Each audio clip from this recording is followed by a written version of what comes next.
Hi நண்பர்களே, எல்லாரும் எப்படி இருக்கீங்க? நான் ரொம்ப அருமையா இருக்கேன். சரி வாங்க, இன்னைக்கு பகுதியில் யோகானந்தருடைய தொடர்கதையை நம்ம பார்க்குவோம். ஒரு யோகியின் சுயசரிதம் என்ற இதிலிருந்து நம்ம வெற்றிகரமாக ஏழு எபிசோடை தாண்டிட்டோம். இது 8வது எபிசோடு. ஸோ போன பதிவில் நான் ஆனந்தா கிட்ட ஒரு கதையை பேசிட்டு போயிட்டு இருந்தாரு. அப்போ அவருக்கு மடை போல் திறந்தது இறை அன்பு அப்படின்னு சொல்லி நான் முடிச்சிருந்தேன். இன்னைக்கு அதிலிருந்து நான் தொடங்குறேன். எனது பேச்சை நான் ஓரளவே கவனித்தாலும் நான் முழு மனதுடன் எனது ஒவ்வொரு சொல்லையும் கேட்டுக்கொண்டிருந்தேன். அன்று பிற்பகல் நான் இமயத்தின் அடிவாரத்தில் இருக்கும் நைனிதாலை நோக்கி ஓடிவிட்டேன். என்னை ஆனந்தா தீர்மானமாக தொடர்ந்தான். நான் வருத்தத்துடன் பரேலி திரும்ப வேண்டியதாயிற்று. அதிகாலையில் நான் வழக்கமாக செல்லும் சிவோலி மரத்தடி யாத்திரை மட்டும்தான் எனக்கு அனுமதிக்கப்பட்டது. எனது இதயம் நான் இழந்த இரு தாய்களுக்காக அழுதது.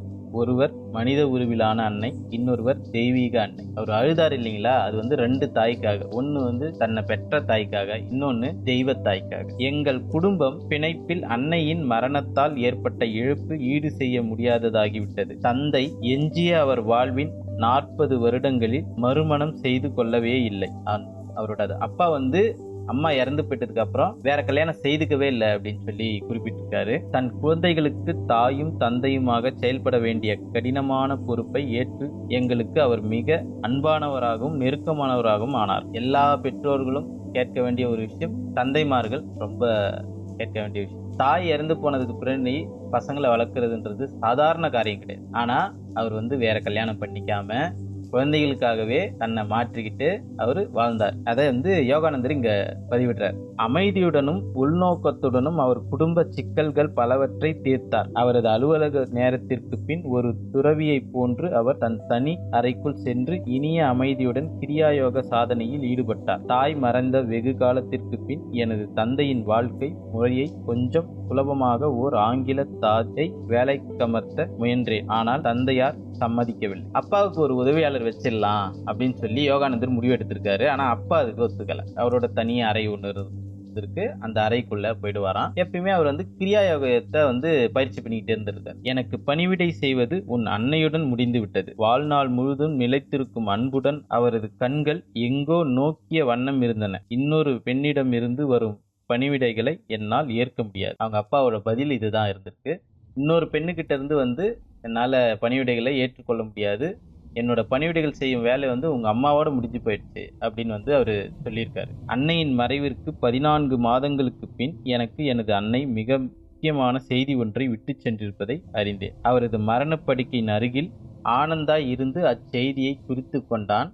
ஒரு வருடத்தில் அச்செய்தியை என்னிடம் வெளியிடும்படி எனது தாய் கூறியிருந்தும் எனது அண்ணன் காலங்கடத்தி விட்டான். அதாவது ஆனந்தா அவருடைய அண்ணன். அம்மா இறக்கும் தருவாயில அவரு தான் பக்கத்துல இருந்தாரு. அம்மா சொன்ன செய்தியை குறிச்சும் வச்சுக்கிட்டாரு. ஆனா ஒரு வருஷத்துல சொல்றா அப்படின்னு சொன்னா இவர் கொஞ்சம் காலம் கடத்திட்டார். சரி, எனது தாய் அவனுக்காக பார்த்து வைத்திருந்த பெண்ணை மனம் செய்து கொள்ள சீக்கிரமே அவன் பரேலியை விட்டு கல்கத்தாவிற்கு புறப்படுவதாய் இருந்தது. ஒரு நாள் மாலை அவன் என்னை தன் அருகில் அழைத்தான். முகுந்தா, உன்னிடம் சில விசித்திரமான செய்திகளை கூற நான் தயங்கி கொண்டிருந்தேன். அம்மா சொன்ன செய்தியை சொல்ல போறான்னு நினைக்கிறேன். ஆனந்தாவின் குரலில் ஆற்றாமை தோணி ஒலித்தது. வீட்டை துறக்கும் உன் ஆவலை எங்கு நான் அதிகரிச்சிருனோ என்று பயந்தேன். எப்படியும் நீ இறை ஆர்வத்தில் துடித்து கொண்டு இருக்கிறாய். சமீபத்தில் நீ இமயத்திற்கு போகும் வழியில் உன்னை நான் பிடித்த பொழுது நான் ஒரு தீர்மானமான முடிவிற்கு வந்துவிட்டேன். இவர் ஒரு வாட்டி ஓடினார் இல்லைங்களா, இமயமலைக்கு போறேன்னு சொல்லிட்டு. அப்ப அண்ணன் பிடிச்சிட்டாரு இல்லைங்களா, அப்போ அவர் வருந்தினாராம். அதுவும் இல்லாம ஒரு தீர்மானமான முடிவும் எடுத்திருக்கிறார்.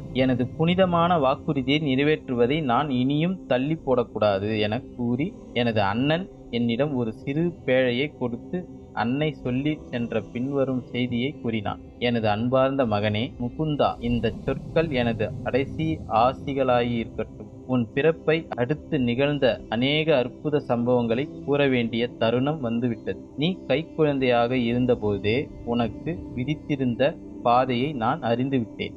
அப்பொழுது உன்னை காசியில் வசித்த என் குருவிடம் கொண்டு சென்றேன். ஆழ்ந்த தியானத்தில் இருந்த சீடர்களின் கூட்டத்தில் கிட்டத்தட்ட மறைந்தே விட்டிருந்த லாஹிரி மகாசாயரை நான் சரியாக பார்க்க கூட முடியவில்லை. அதாவது பாபா படத்துல ரஜினி பிறந்த உடனே சாமியாருங்கெல்லாம் சில விஷயங்களை அவங்க அம்மா கிட்ட சொல்லிட்டு போவாங்க.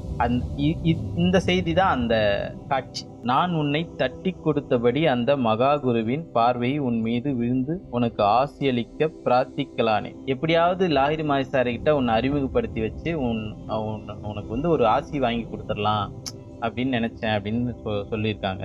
என் மௌனமான பக்தி நிரம்பிய கோரிக்கை தீவிரமான தருணத்தில் அவர் தம் கண்களை திறந்து என்னை தன் அருகில் வரும்படி சைகை செய்தார். இவங்க வந்து தன்னோட பிரார்த்தனை மூலமா அவரை வந்து ரீச் பண்ணிட்டாங்க. அவ்வளோ கூட்டத்திலையும் கூட மற்றவர்கள் எனக்கு வழிவிட்டார்கள். நான் அந்த புனித திருவடிகளை பணிந்தேன். லாகிரி மகாசாயர் உன்னை தன் மடியில் இருத்தி கொண்டு ஞானோபதேசம் செய்யும் வகையில் தன் கையை உன் நெற்றியின் மீது வைத்தார். அந்த குழந்தைய வாங்கி தான் மடியில வச்சுக்கிட்டு அவருக்கு வந்து ஏதோ ஒரு சக்தியை கொடுக்குற மாதிரி அவரு தலையில அப்படி கையை வச்சு ஆசீர்வதிச்சிருக்கிறார். இளந்தாயே, உன் மகன் ஒரு யோகி ஆவான். ஆன்மீக ஆற்றலால் அவன் அநேக ஆன்மாக்களை இறைவனின் சாம்ராஜ்யத்திற்கு கொண்டு செல்வான். எல்லாம் அறிந்த குரு என் ரகசிய பிரார்த்தனைக்கு செவி சாய்த்ததை கண்டு என் இதயம் ஆனந்த சொல்லியது. நண்பர்களே, இன்னைக்கு யோகானந்தருடைய பிறப்பின் ரகசியம் இந்த இடத்துல வந்து வெளியாயிருக்கு. அவர் ஏன் பிறந்தாருங்கிற விஷயம் வந்து தாய்க்கு அவர் கைக்குழந்தையா இருக்கும் போதே தெரிஞ்சிருச்சு. ஸோ இந்த பகுதியை நான் இதோட முடிச்சுக்கிறேன். இதனோட தொடர்ச்சியை நான் அடுத்த பதிவில் உங்களுக்காக சொல்ல காத்திருக்கிறேன். இந்த வீடியோ உங்களுக்கு பிடிச்சிருந்ததுன்னா லைக் பண்ணுங்க, ஷேர் பண்ணுங்க, கமெண்ட் பண்ணுங்க.